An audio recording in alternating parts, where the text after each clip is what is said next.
What's up, guys?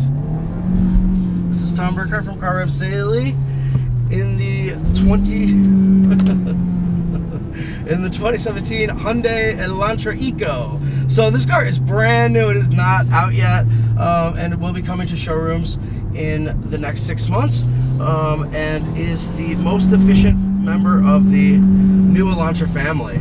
So the new Elantra is significantly upgraded and fully restyled, redesigned with an all-new cabin and pretty chic exterior. It's got a new full-frame front grille and some nice LED accents on the side. It looks kind of similar to the Chevy Malibu, or like the new one, versus, or you know, melded with a little bit of Honda Civic and perhaps maybe just a dash of BMW 3 Series in there somewhere. I mean, it looks pretty good. This Eco model, in particular though, runs some cool like dark gray wheels that are like a really nice shade, but they're teeny. They're like 15 inches and they look super small on the car. So this is not exactly like a core style achievement for Hyundai, but this new Elantra Eco is the most efficient member of the Elantra family thanks to an all-new powertrain. They've gone buck wild with this with turbos and direct and dual clutch gearboxes. So continuing the trend we saw in the Sonata Eco, we've got now down from a 1.6 liter in the Sonata Eco turbo. Okay, so Hyundai has a couple different turbocharged engines, but in the Sonata Eco you've got a 1.6 liter turbo and the twin clutch box, and in this Elantra Eco we have a 1.4 liter turbocharged engine with a 7-speed dual clutch automatic. So love the Sonata Eco, love the way it love the way it drives, and think that new powertrain is sublime. And I'm excited to get into the Elantra Eco to see if they can recreate that magic for this smaller vehicle, you know, cheaper price point. As out the door with delivery charge, the Elantra Eco is like $21,500, which is super affordable for such a good and sophisticated car, and an ultra-modern powertrain. The reason that this very advanced new gearbox and turbo 4 do not go in all of the Elantras is because it's too expensive. I mean, the Elantra's base price from 17 grand just doesn't really leave them that much freedom of movement to add this to all of the vehicles. So this is an upgrade versus the standard drivetrain, and it really feels like it. It really drives like it. 1.4 liter turbo makes, you know, I don't have the exact power stats at hand.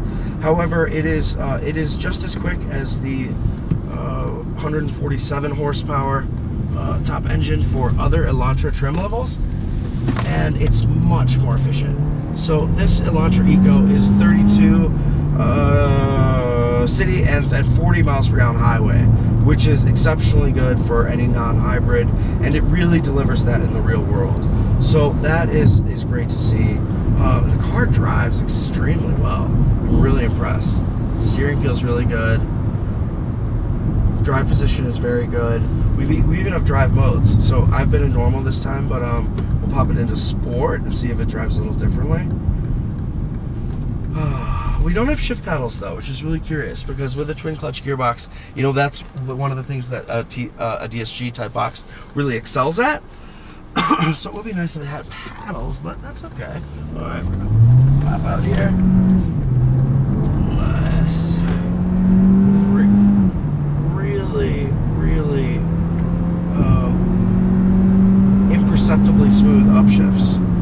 You know, they're not as like snap fast as we've experienced in some Porsches, like with their PDK version of the Volkswagen DSG gearbox. But as this twin clutch is designed and manufactured in-house by Hyundai, so it has a high bar, you know, and twin clutches are not easy to do. Ford obviously has had many teething problems, both hardware and software related, for their Focus power shift, which is their twin clutch automatic, which is not people don't like it. I like it. I've driven Focuses with it, but in general, consumers find it really hiccupy and sort of lumpy in traffic, and even has like some clutch slip, I've heard. So they're difficult. It's not like anyone can just make one of these gearboxes. So Hyundai seems really, really great.